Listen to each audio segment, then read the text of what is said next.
شریعت کا مسئلہ ہم سمجھتے نہیں ہیں، جوش میں آ جاتے ہیں. ایک آدمی مقروض ہے، عمرے پر جانا جائز نہیں ہے، پہلے قرضہ اتارے. ایک آدمی مقروض ہے، دال روٹی کھا لے، لیکن جو ضروری کام نہیں ہے اور قرضہ دینا ضروری ہے. لوگ بدنام کرتے ہیں دین کو کہ قرض دیا نہیں ہے، بھاگے جا رہے ہیں.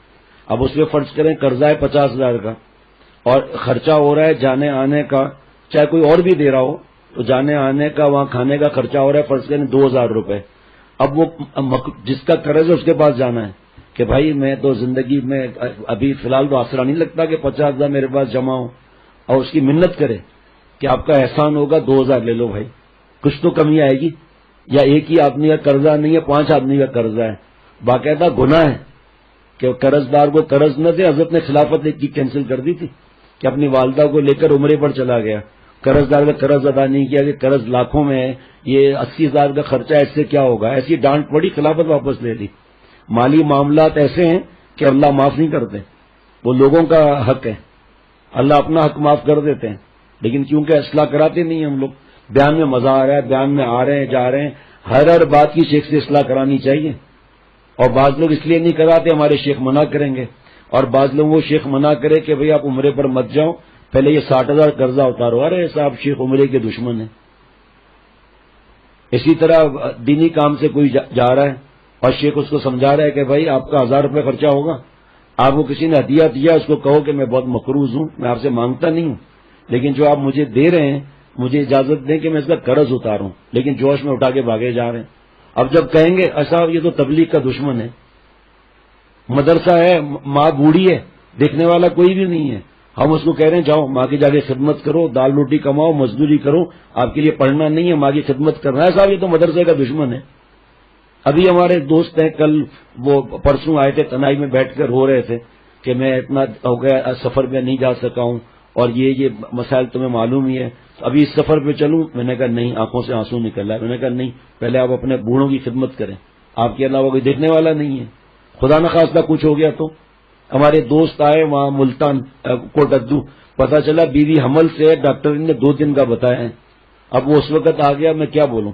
میرے دوست سے پوچھا، دوست نے منع کیا، شیخ ناراض ہوں گے، نہیں جانا چاہیے. پھر یہاں آ کر میں نے کہا میں اس وقت آپ کو بولتا تو آپ کی خوشی کرکری ہو جاتی ہے، آپ نے یہ صحیح نہیں کیا، توبہ کریں آپ. اب کیا خانقاہ کا دشمن ہے، شیخ کے پاس جانے کا دشمن ہے. حضرت مفتی تقی عثمانی صاحب دامت برکاتہم کا اس بارے میں بیان ہے.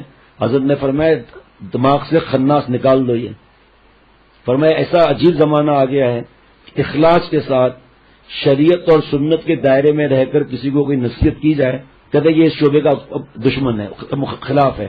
ہم تو سچی کہیں گے چاہے کوئی آنا بند کر دے، چاہے کوئی آنا بند کر دے. میں یہاں تک کیا اپنی بات بتانے کو شرم آتی ہے، وہاں جو ہے الین میں ایک پارٹی نے پیسے نہیں دے رہی تھے، وہ بھائی جان کا جانا ہوا، اس کو منتیں کی، دے ہی نہیں رہے پیسے.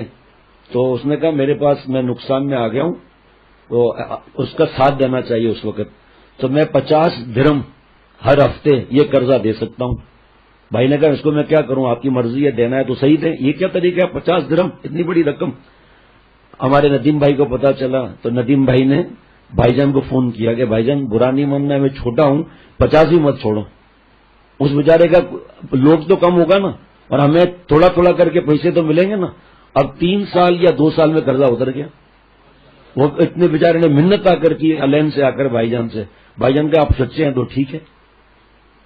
وہاں سکھر میں ایک آدمی فاروق بھائی کے 5 لاکھ روپے دبا دیے. اب آخر انکوائری ہوئی اور دے ہی نہیں رہا تو پتا چلا کہ یہ چکر باز ہے، اسی طرح لوٹ مار کرتا ہے یہ لوگوں کا. اس کو چھوڑنا، اس کو سمجھیں کہ گنڈا بنانا ہے. حضرت والا باتیں وغیرہ ہوئی تو دوست نکلے، انہوں نے کہا سکھر میں بڑی پوسٹ پر میرے بھائی ہیں، ابھی 2 چھتر لگاؤں گا دماغ ٹھیک ہو جائے گا. تو اس کو کہا گیا کہ بھائی آپ شرافت سے پیسے دے دیں ورنہ ہم یہ عمل کریں گے. اب اسے بیوی کا فون آ گیا فاروق بھائی کے پاس، دھاڑے مار مار کے رو رہی ہے کہ میں مانتی ہوں میرے شوہر کی یہ غلط بات ہے، وہ اسی طرح کرتا ہے، لیکن پیسے پتہ نہیں کہاں جاتے ہیں، ہمارے پاس کھانے کو پیسے نہیں ہیں. اب بھائیوں نے کیا کریں، ہم تو نہیں چھوڑیں گے. میں نے کہا چلو حضرت کی بات تو سب مانتے ہو نا. تو کہا جی ہاں. میں گیا حضرت والا رحمۃ اللہ علیہ کے پاس. حضرت والا رحمۃ اللہ علیہ کی قبر کو اللہ نور سے بھر دے، پتہ نہیں کیا تھے، ہمارے کو تو سمجھ میں نہیں آتا کیا تھے. اتنا پتہ چلتا ہے کہ مدتوں کے بعد کہیں خدا بیچتا ہے ایسا مستانہ جو بدل دیتا ہے بگڑا ہوا دستور میخانہ.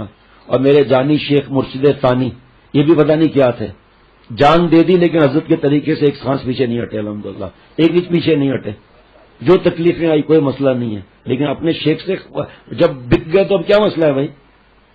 تو حضرت والا نے فرمایا کہ اگر واقعی ان کے پاس پیسے نہیں ہیں, سنیے ذرا, اور تم لوگوں نے اس کی پٹائی لگوائی یا اس کو بند کروایا, تم لوگ گناہ گار ہو جاؤ گے. اب ہے ہی نہیں اس کے پاس. اور اس بیوی نے کہا میرا زیور تم لوگ لے لو جو میرے پاس زیور ہے. بابا نے کہا سوال ہی پیدا نہیں ہوتا ہے, ہماری بیٹی ہے, ہم کیوں اس کے زیور لیں بھائی, یہ پیسہ قبر میں تم نہیں لے جائیں گے. تو اس کی میں اجازت نہیں دوں گا کہ کسی کی بیٹی کے زیور بیچ کے ہم پیسے لے لیں. تو یہ میری زندگی میں ایسا نہیں ہو سکتا. تو قرضہ دے نہیں رہے اور بھاگے چلے جا رہے ہیں.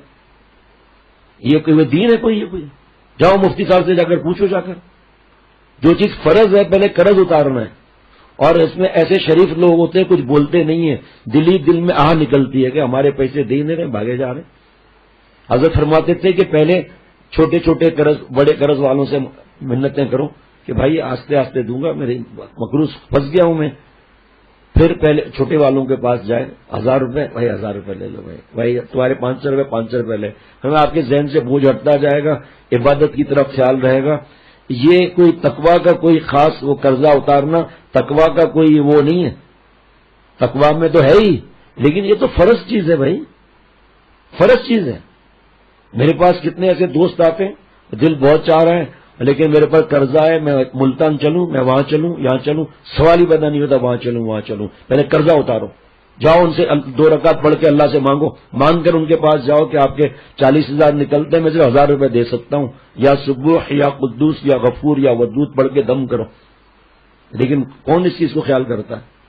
حضور صلی اللہ علیہ وسلم کبھی کبھی جنازہ پڑھانے سے پہلے حضرت فرماتے پوچھتے تھے بھائی اس پر کسی کا قرضہ تو نہیں ہے, اس نے قرض اتارنے کے لیے کوئی انتظام کیا؟ سب چیز پوچھ کر اگر ہر چیز نہیں تو فرماتے تھے بھائی آ جاؤ اپنے بھائی کی جنازہ نماز تم پڑھاؤ. لیکن اتنی بڑی تعداد جمعرات کو آتی ہے, آپ لوگ گواہ ہیں کتنی بڑی تعداد. اب تو ہر جمعرات کو 2-3 صفحے اوپر ہونے لگی ہیں. اصلاح کتنے کراتے ہیں, بات کتنے مانتے ہیں, تقویٰ کی دولت کیا ہے, نظر کی حفاظت کتنی ہے. جب قدم بڑھانا ہے تو پھر قدم بڑھا کر اس دین کو سیکھنا ہے یا نہیں سیکھنا ہے. جہاں نظر کی حفاظت سیکھنے کا ہے اس کی فکر نہیں ہے. گناہ چھوڑ, میں کسی ایک کے لیے نہیں کہہ رہا, میں پہلے اپنے آپ کو شامل کر رہا ہوں کہ جو اصل چیز ہے تقویٰ, نماز کی سنتیں سیکھنا, 51 نماز کا طریقہ ہمارے دوستوں کا الحمدللہ ہول سیل کے حساب سے یہاں مفتی صاحبان اور علماء ہیں, اور ایک ایک کر کے لوگ بڑھتے ہی جا رہے ہیں نماز سیکھنے کے لیے.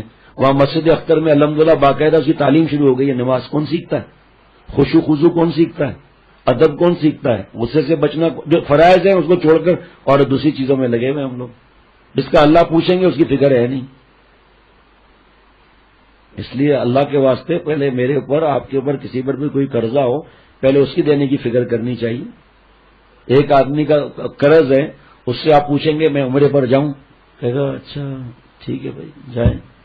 بعد میں لو صاحب ہمارے قرضہ دیا نہیں اور عمرے پر بھاگے جا رہے ہیں. کم از کم خرچہ 50,000 کا تو ہوتا ہی ہے, بلکہ یہ اور آنا ٹریول کرنا وغیرہ اس کے پیسے الگ ہوتے ہیں. اور پھر وہ دین کے قریب بھی لوگ نہیں آتے. کیسا یہ سب داڑھی والے ایسے ہی ہوتے ہیں. اللہ تعالیٰ مجھے ہم سب کو اللہ اپنی رحمت سے بغیر استحقاق کے دین کی سمجھ دے. حضرت شاہ ابرار صاحب رحمۃ اللہ علیہ کی برطانیہ میں گاڑی خراب ہو گئی جس میں تشریف فرما تھے, تو ہم موبائل ورک شاپ ہوتے ہیں, ان کو فون کیا, وہ آ گئے, بونٹ اٹھایا, ٹک کر کے مارا, گاڑی اسٹارٹ. کیا پیسے 50 پاؤنڈ, کہیں اس ٹک کے 50 پاؤنڈ. تو میکینک کا ٹک کے میں نے 50 پاؤنڈ نہیں لیے, کس جگہ ٹک کرنی ہے اس کے 50 پاؤنڈ لیے, تم ٹک مار کے دکھاؤ. اسی طرح شیخ سے وہ گر سیکھنے ہیں جسے اللہ کی رحمت میں جوش آ جائے. اس سے حضرت نے فرمایا قرض دار ہو, اللہ سے نہ روئے تو خود بخود کیسے قرضہ اتر جائے گا. اس کے لیے اسباب اختیار کرے. کتنے لوگ ہیں کام ہی نہیں کرتے, قرض پر قرض لے, کام ہی نہیں کر رہے, مجھے دین کا کام کرنا ہے. قرض اس سے لے رہے ہیں, اس سے لے رہے ہیں, اس سے لے رہے ہیں. اب جو ایک نے تنگ کیا تو اس سے اٹھا کر اس کو دے دی, اس کو اٹھا کر اس سے دے دی. آستے آستے آستے آستے آخر پہیا تو جب یہاں سے شروع ہوا تو یہاں جب آ کر ختم ہوگا سب ٹوٹ جائے گا, بدنامیاں الگ ہوں گی, شفتہ پھرے گا, مسجد میں آنا بند کر دے گا. اور ان چیزوں کو اللہ میرے دل میں بھی اتار دے بھائی. السلام علیکم ورحمۃ اللہ وبرکاتہ. اب اگر یہ اس میں انسان کو فکر نہ ہوتی تو 7:15 بجے میں نے بند کر دیا، کیونکہ تھکاوٹ بہت زیادہ ہے آج اور آنا جلدی ہے مجھے، لیکن اللہ کے دین کی ضروری بات تھی، پورے 20 منٹ یہ بات ہو گئی. اگر میری کوئی غرض ہوتی تو میں اٹھ کے چلا جاتا، صرف اس لیے کہ کوئی ایسا میرے دوست اور میں اور میری اولاد، آپ لوگ روحانی اولاد، ہم کوئی ایسا قدم نہ اٹھائیں جو اللہ ناراض ہو جائے. یہ بندے کا حق ہے، بندے کا حق معاف نہیں ہوتا. یا معاف کروا لو بھائی، میں نے ہاتھ پہ ڈھیلے کر دو بھائی، میرے پاس ہے نہیں، مجھے معافی لکھ دو آپ، تاکہ میں اپنے وصیت نامے میں لگا سکوں کہ آپ مجھے قرضہ معاف کر دیتے ہو. کوئی اندھی لگی ہوئی ہے کیا؟ اس طرح معافی کراتا رہے آدمی. دال روٹی کا ٹھیا لگا لیں، انشاءاللہ تعالی 1 سال میں آپ دیکھیں گے اس کی اپنی دکان ہوگی انشاءاللہ تعالی. لیکن یہ آرام سے بیٹھے رہنا، کوئی کام ہی نہیں کرنا، ناشتہ کیا، دوپہر کا کھانا کا، حضرت خانقاہ میں بھی ناراض ہوتے تھے، کوئی کام ہی نہیں کر رہے، بس بیٹھے ہوئے کھانے کھا رہے ہیں مزے سے، کوئی مسئلہ ہی نہیں. گھر سے نکلے بے گھر ہو، گھر سے دال روٹی والا کوئی کام کرے تاکہ اعتدال کی زندگی ہو. تو بھائی یہ چیزیں ہیں.